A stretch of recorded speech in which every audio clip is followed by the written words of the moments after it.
Assalamu alaikum. Hey everyone, this is Rashid and welcome back once again.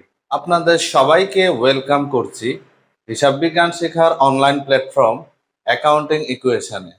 আমাদের চ্যানেলে হিসাব বিজ্ঞানের অধ্যায় ভিত্তিক ভিডিও নিয়মিত আপলোড করা হবে। সো আর দেরি না করে এখনই চ্যানেলটি সাবস্ক্রাইব করে আমাদের পাশে থাকুন। So let's begin. Hey everyone, আমি রাশেদ আছি আপনাদের সাথে। Welcome back to accounting equation. আজকে আমরা হিসাব বিজ্ঞানের অতি গুরুত্বপূর্ণ একটি অধ্যায় হিসাব সমীকরণ নিয়ে কথা বলবো। শুরুতেই স্ক্রিনে দেখে নিব আজকের আলোচনা টপিকগুলো কি কি। যে সমীকরণের মাধ্যমে কোনো একটি নির্দিষ্ট তারিখে প্রতিষ্ঠানের মোট সম্পদের সাথে ওই প্রতিষ্ঠানের মোট দায় এবং মালিকানা সত্ত্বের সমতা প্রকাশ করা হয় তাকে হিসাব সমীকরণ বলে। এখন আমরা হিসাব সমীকরণ সংক্রান্ত কিছু গুরুত্বপূর্ণ তথ্য দেখে নিব। নাম্বার 1, হিসাব বিজ্ঞানের মৌলিক হিসাব সমীকরণটি হচ্ছে এ ইকুয়াল এল প্লাস উই এবং হিসাব বিজ্ঞানের বর্ধিত হিসাব সমীকরণটি হচ্ছে এ ইকুয়াল এল প্লাস ব্র্যাকেট সি প্লাস আর minus E minus D bracket, যেখানে এ ইকুয়াল অ্যাসেটস বা সম্পদ, এল ইকুয়াল লাইবিলিটিস বা দায়, we equal owners equity capital বা মূলধন, আর ইকুয়াল রেভিনিউ বা আয়, ই ইকুয়াল এক্সপেন্স বা খরচ, ডি ইকুয়াল ড্রয়িংস বা উত্তোলন। নাম্বার 2, হিসাব সমীকরণের মৌলিক উপাদান তিনটি: সম্পদ, দায় এবং মালিকানা সত্ত্ব। হিসাব সমীকরণের এই তিনটি উপাদানকে প্রতিষ্ঠানের আর্থিক অবস্থার উপাদান বলে। হিসাব সমীকরণের বর্ধিত উপাদান 6টি: সম্পদ, দায়, মালিকানা সত্ত্ব, আয়, ব্যয় এবং উত্তোলন। নাম্বার 3, হিসাব সমীকরণের কারণে আর্থিক অবস্থার বিবরণীর দুই পাশ মিলে যায়। নাম্বার 4, মোট সম্পত্তি বৃদ্ধি পেলে মোট দায় বা মোট মালিকানা সত্ত্ব বৃদ্ধি পাবে। পক্ষান্তরে মোট সম্পত্তি হ্রাস পেলে মোট দায় বা মোট মালিকানা সত্ত্বও হ্রাস পাবে।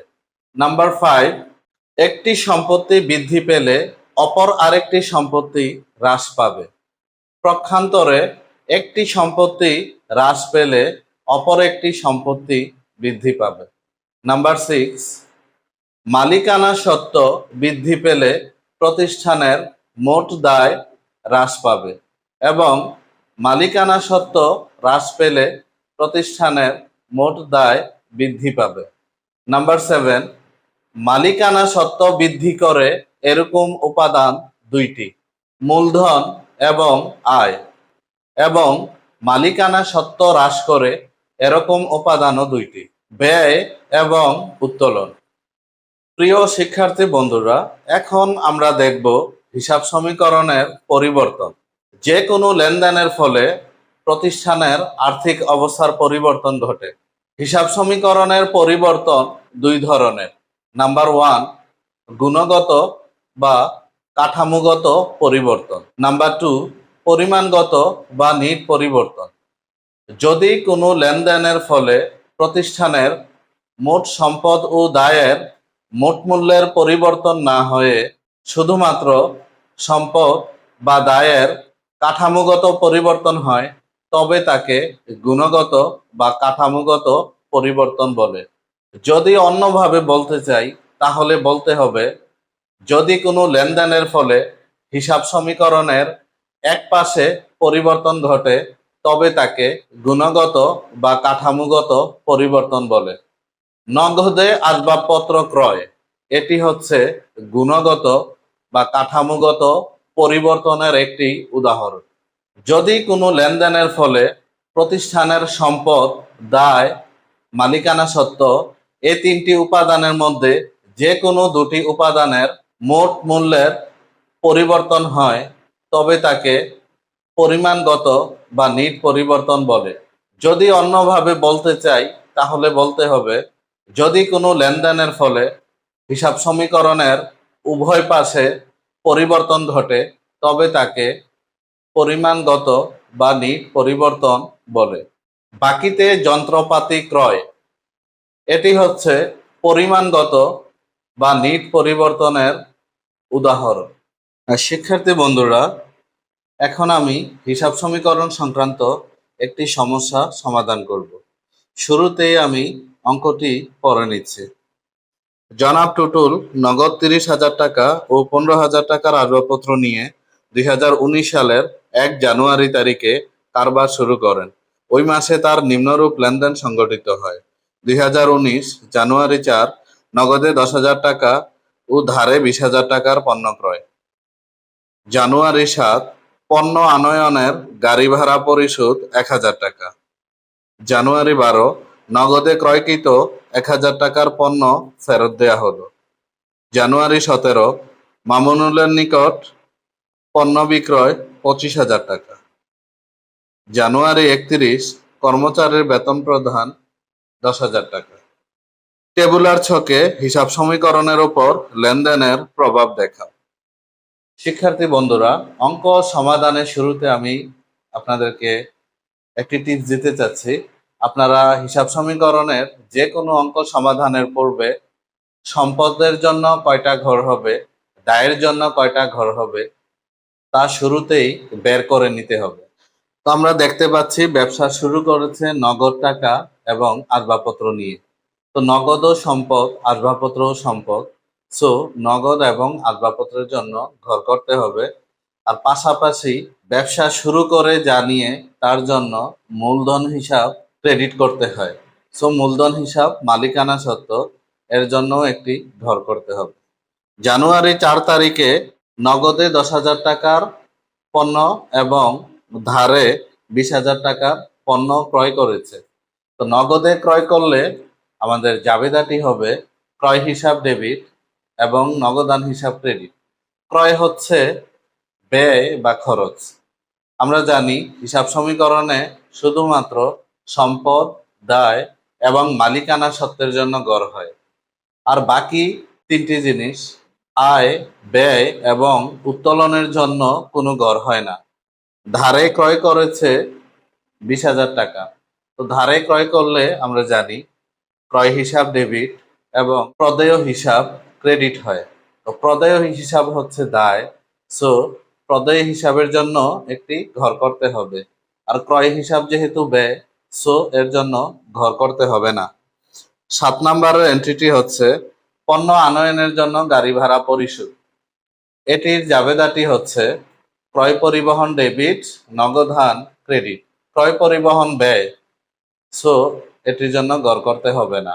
আর নগদের জন্য আমরা শুরুতেই ঘর করেছি। 12 তারিখ হচ্ছে নগদে ক্রয়কৃত 1,000 টাকার পণ্য ফেরত দেয়া হলো।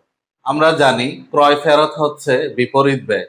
সো ক্রয় ফেরত ক্রেডিট হবে। যেহেতু নগদে ক্রয় করে পণ্য ফেরত দেওয়া হয়েছে, সো আমরা এই ক্রয় ফেরতটির জন্য নগদ টাকা পাব। এজন্য জাবেদাটি হবে নগদান হিসাব ডেবিট এবং ক্রয় ফেরত হিসাব ক্রেডিট। তো ক্রয় ফেরত যেহেতু বিপরীত ব্যয়, সো এর জন্য কোনো ঘর হবে না। 17 নম্বরে আছে মামুনুলের নিকট পণ্য বিক্রয় 25,000 টাকা। বিক্রয়ের সময় ব্যক্তি প্রতিষ্ঠানের নাম উল্লেখ থাকলে কিন্তু নগদ কথার উল্লেখ না থাকলে এটিকে বাকিতে বিক্রয় ধরে অঙ্ক সমাধান করতে হয়। সো এটি বাকিতে বিক্রয়। তো বিক্রয় যেহেতু আয়, সো ক্রেডিট হবে এবং বিক্রয় করলে টাকা পাওয়া যাবে, সো প্রাপ্য হিসাব ডেবিট হবে। সো প্রাপ্য হিসাব যেহেতু সম্পদ, তো প্রাপ্য হিসাবের জন্য একটি ঘর করতে হবে। আর বিক্রয় হচ্ছে আয়, আয়ের জন্য কোনো ঘর করতে হয় না। 31 তারিখে আছে কর্মচারীর বেতন প্রদান 10,000 টাকা। এখানে জাবেদাটি হবে বেতন হিসাব ডেবিট এবং নগদান হিসাব ক্রেডিট। বেতন হচ্ছে ব্যয়, সো ব্যয়ের জন্য কোনো ঘর করতে হবে না। সো চলুন তাহলে আমরা এখন অঙ্কটি সমাধান করব। অঙ্ক সমাধান করার আগে একটু বলতে চাচ্ছি, আমরা হিসাব সমীকরণ অঙ্কে যোগ বিয়োগগুলো উদ্বৃত্ত মিলিয়ে করব, অর্থাৎ ডেবিট ডেবিট, ক্রেডিট ক্রেডিট অথবা ডেবিট ক্রেডিট, এভাবে উদ্বৃত্ত মিলিয়ে যোগ বিয়োগগুলো আমরা খুব সহজেই করব। শুরুতেই নগদ জানুয়ারি 1 তারিখে 30,000 টাকা নগদ ও 15,000 টাকার আসবাবপত্র নিয়ে ব্যবসায় শুরু করেছে। সো এখানে জাবেদাটি হবে নগদান হিসাব ডেবিট, আসবাবপত্র হিসাব ডেবিট এবং মূলধন হিসাব ক্রেডিট। তো আমরা জানি নগদের স্বাভাবিক যে ডেবিট ব্যালেন্স এবং জাবেদাতেও নগদান হিসাব ডেবিট হয়েছে। সো ডেবিট ডেবিট যোগ হবে এবং আসবাবপত্র হিসাবের স্বাভাবিক জের হচ্ছে ডেবিট এবং জাবেদাতেও আসবাবপত্র হিসাব ডেবিট হয়েছে। সো ডেবিট ডেবিট যোগ হয়। সো আমরা এটিও যোগ করব এবং মূলধন হিসাব ক্রেডিট, আমরা জাবেদা থেকে শুরুতে ডেবিটের কাজগুলো করব, ডেবিটের কাজ শেষ হলে দেন হচ্ছে জাবেদার ক্রেডিটের কাজ করব। মূলধন হিসাবের স্বাভাবিক জের ক্রেডিট ব্যালেন্স এবং জাবেদায়ও মূলধন হিসাব ক্রেডিট হয়েছে। সো ক্রেডিট ক্রেডিট যোগ হয়। তো মূলধন হচ্ছে 30,000 আর 15,000 যোগ করলে হয় 45,000 টাকা। জানুয়ারির 4 তারিখে বলেছে নগদে 10,000 টাকা ও ধারে 20,000 টাকার পণ্য ক্রয়। তো এখানে জাবেদাটি হচ্ছে ক্রয় ব্যয়, ক্রয় করলে ব্যয় বৃদ্ধি পায়। সো জাবেদাটি হচ্ছে ক্রয় হিসাব ডেবিট, নগদান হিসাব ক্রেডিট এবং বাকিতে ক্রয় করার কারণে প্রদয় হিসাবের সৃষ্টি হয়, প্রদয় হিসাব ক্রেডিট। সো আমরা জাবেদার ডেবিটের কাজটি আগে করব। তো জাবেদায় ডেবিট হচ্ছে ক্রয় হিসাব। তো ক্রয় হিসাব যেহেতু ব্যয়, সো এটির জন্য কোনো ঘর করতে হয় না। ব্যয়, আয় এবং উত্তোলন এগুলোর কাজ হয় মূলধনের সাথে। তো মূলধনের স্বাভাবিক জের হচ্ছে ক্রেডিট ব্যালেন্স, আর এর সাথে আমরা সমন্বয় করব হচ্ছে ক্রয়।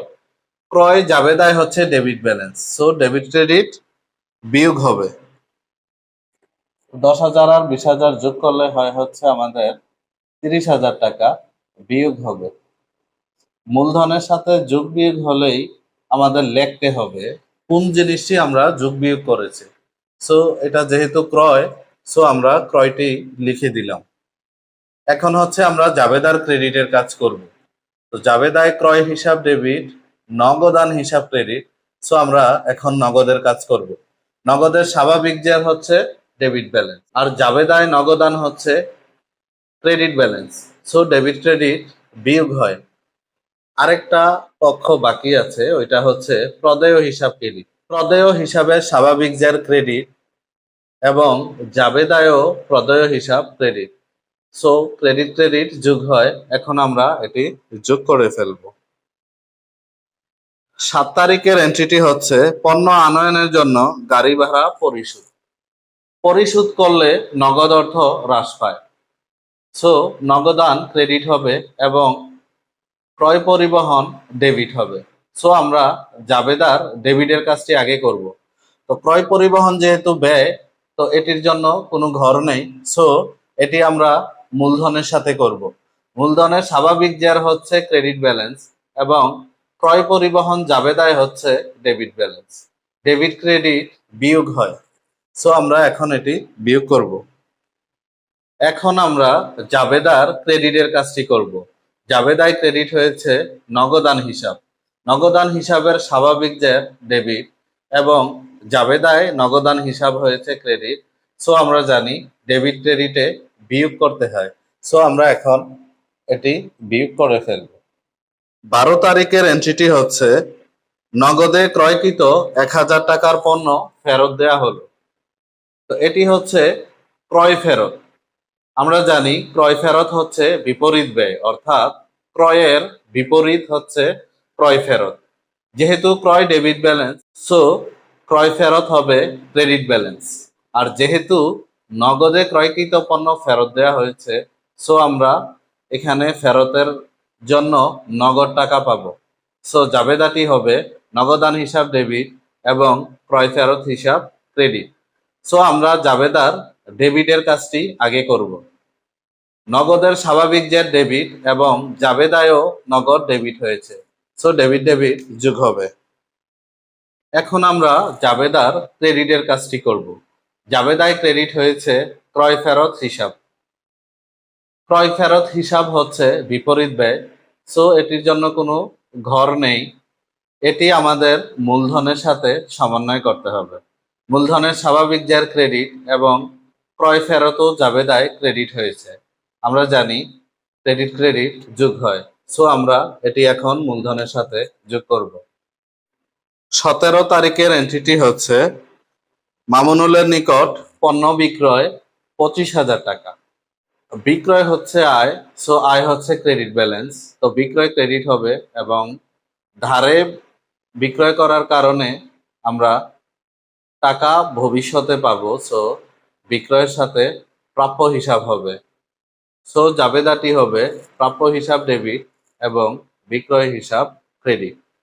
প্রাপ্য হিসাবের স্বাভাবিক জের ডেবিট এবং জাবেদায়ও প্রাপ্য হিসাব ডেবিট, সো ডেবিট ডেবিট যোগ করতে হবে। এখন আমরা জাবেদার ক্রেডিট অংশটি সমাধান করব।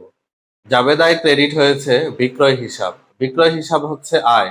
আয়ের জন্য হিসাব সমীকরণে কোনো ঘর করা যায় না, সো এটি মূলধনের সাথে সমন্বয় করতে হবে।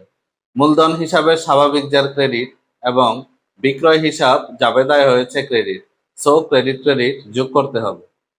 শিক্ষার্থী বন্ধুরা, আমরা সর্বশেষ যে এন্ট্রিটি করব সেটি হচ্ছে কর্মচারীকে বেতন প্রদান 10,000 টাকা। তো বেতন হচ্ছে প্রতিষ্ঠানের জন্য ব্যয়, সো বেতন ডেবিট হবে এবং বেতন প্রদান করার কারণে প্রতিষ্ঠানের নগদ অর্থ হ্রাস পেয়েছে, সো নগদান হিসাব ক্রেডিট হবে।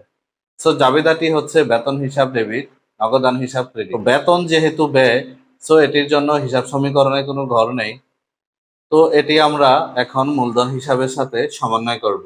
মূলধন হিসাবে স্বাভাবিক যার ক্রেডিট এবং বেতন হিসাব জাবেদায় ডেবিট, সো ডেবিট ক্রেডিট বিয়োগ করতে হবে। এখন আমরা জাবেদার ক্রেডিটের কাজটি করে ফেলব। জাবেদায় ক্রেডিট হয়েছে নগদান হিসাব। নগদান হিসাবের স্বাভাবিক যার ডেবিট এবং জাবেদায় নগদান হিসাব ক্রেডিট হয়েছে, সো ডেবিট ক্রেডিটে বিয়োগ করতে হবে। শিক্ষার্থী বন্ধুরা, আপনারা দেখলেন আমরা অঙ্কটি সমাধান করেছি। আপনাদেরকে বলছি আপনারা প্রত্যেকটা এন্ট্রি সাথে সাথে যোগ বিয়োগ না করে একদম অঙ্কের শেষে এসে প্রতিটি কলাম যোগ বিয়োগ করবেন, তাহলে আপনাদের অনেক সময় সেভ হবে। সো আমরা এখন সম্পদ, দায়, মালিকানা সত্ত্ব এগুলোর যোগ বিয়োগ টেনে নিব। শিক্ষার্থী বন্ধুরা, আমরা যোগগুলো টেনে নিয়েছি, দেখতেই পাচ্ছেন। তো হিসাব সমীকরণ করলে অবশ্যই সবসময় a = l + উই হবে। আপনারা দেখতে পাচ্ছেন আমাদের দুই পাশ মিলে গিয়েছে, অর্থাৎ a = l + উই হয়েছে। আজকের ভিডিওটি আপনাদের কাছে ভালো লেগে থাকলে অবশ্যই ভিডিওটিতে লাইক করে আমাদেরকে অনুপ্রাণিত করবেন। আশা করি আপনারা হিসাব সমীকরণ অঙ্কটি বুঝতে পেরেছেন। তো এই ছিল ভিডিও, দেখা হবে পরবর্তী ভিডিওতে। সে পর্যন্ত ভালো থাকুন, সুস্থ থাকুন। আসসালামু আলাইকুম।